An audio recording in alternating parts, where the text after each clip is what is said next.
गोंयांत भाजपा राजवटी विरोधान विरोधी पक्ष फूट आणि अराजकता वाडयता। महाराष्ट्राचो उपमुख्यमंत्री देवेंद्र फडणवीसान आरोप केला। कदंब पठाराचेर भाजपाच्या नव्या मुख्यालयाची बुन्यादी फातर बसोवपा वेळार तो उलयतालो। काश्मीरांतल्यान नॅशनल कॉन्फरन्सा कडेन युती केल्ल्यान ताणें काँग्रेसीचेर टिका केली। ताका लागून कलम 370च्या यत्नांक आडमेळी येतात अशें म्हटलें। प्रधानमंत्री नरेंद्र मोदी राष्ट्रीय उदरगतीचेर लक्ष केंद्रीत करताना विरोधी पक्ष सामाजिक अशांतताय निर्माण करपाक लागल्यात अशें फडणवीसान सांगलें। विरोधी शक्ती नकारात्मकताय पेरपाक आनी लोकशाय दुबळी करपाक वावुरता अशें म्हणत ताणें ताचो निशेध केलो। ह्या घडणुकांक लोकशाय विरोधी आनी संविधान विरोधी म्हटले। महामार्ग, पूल, विमानतळ सारक्या साधन सुविधा प्रकल्पा सयत गोयचे उदरगतीन भाजपान दिल्ल्या योगदाना खातीर उपमुख्यमंत्र्यान ताची तोखणाय केली। गोंयांत भाजप फुडारपण करीत रावतलो असो विस्वास उपमुख्यमंत्र्यान उक्तायलो। फूट घालपी आनी प्रतिगामी शक्ती आड झुजपाची पक्ष कटिबद्ध आसा अशें सांगलें। एकीकडे देशाचे पंतप्रधान माननीय नरेंद्र मोदीजी सातत्याने आपल्या देशाला पुढे नेण्याचा प्रयत्न करतायत आणि दुसरीकडे त्याला विरोध करणाऱ्यांनी आता आपली रणनीती बदलवलेली आहे। आता त्यांची रणनीती ही कुठल्याही परिस्थितीमध्ये लोकशाही पूरक नाही आहे। आता त्यांची रणनीती एकच आहे, समाजामध्ये अराजक तयार करायचं। सर्व प्रकारची अराजकता कशी तयार करता येईल अशा प्रकारचा त्यांचा प्रयत्न चाललाय। आज आपण पाहतोय या लोकसभेच्या निवडणुकीमध्ये अपोजिशनचा चेहरा, विरोधी पक्षाचा चेहरा जरी राहुल गांधी असले तरी देखील निवडणूक काँग्रेस पार्टी किंवा इतर पार्ट्या लढत नव्हत्या। ही सगळी निवडणूक वेगवेगळे फोर्सेस लढत होते आणि हे कुठले फोर्सेस होते?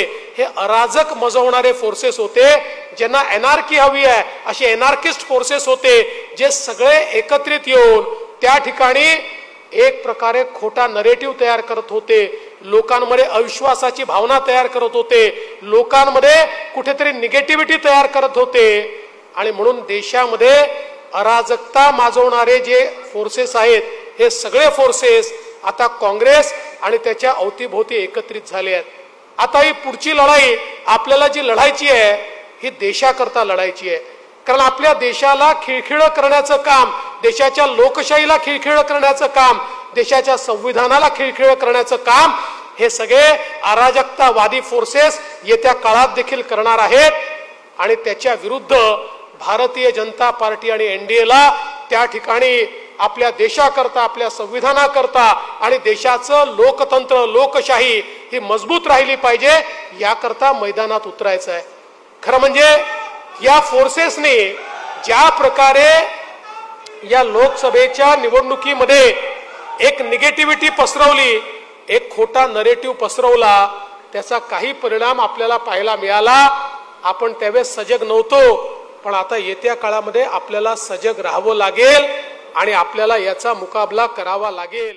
मुख्यमंत्री प्रमोद सावंतान फडणवीसाच्या विधानांक तेंको दितना फुडली 50 वर्सां गोंयांत भाजपच राज्य करतलो अशें सांगलें। 2027च्या वेंचणुके पयलीं म्हत्वाची उदरगत पळोवपाक मेळटली अशें आश्वासनय दिलें। आज आम्ही कार्यालयाचं फाउंडेशन स्टोन घालता असताना फुडली 50 वर्सां भारतीय जनता पार्टी या गोय राज्यात प्रशस्तपणे काम करतली आणि आमकां खबर आसा तुमच्या सगळ्यांच्या ताकदीचेर, तुमच्या सगळ्यांच्या बळाचेर परत परत भारतीय जनता पार्टी ही निवडून हाडपा खातीर आम्ही सगळेजण सदोदित कार्यरत आसतले। आमी पळयता की केंद्रात माननीय प्रधानमंत्री नरेंद्र मोदीजी ज्या पद्धतीत विकसित भारताचे स्वप्न पळयता, विकसित भारत 2047 त्या धर्तीचेर विकसित गोय 2047 हे काम आम्ही गोयात करीत आसा। आणि तुमकां सगळ्यांक खबर आसतले गोयचो विकास जर केन्ना जाला आसत जाल्यार गोयचो विकास फक्त आणि फक्त भारतीय जनता पार्टीच्या कार्यकाळात जाला। गोवा 365 खातीर मनीष परब आनी वैष्णवी साळगांवकार।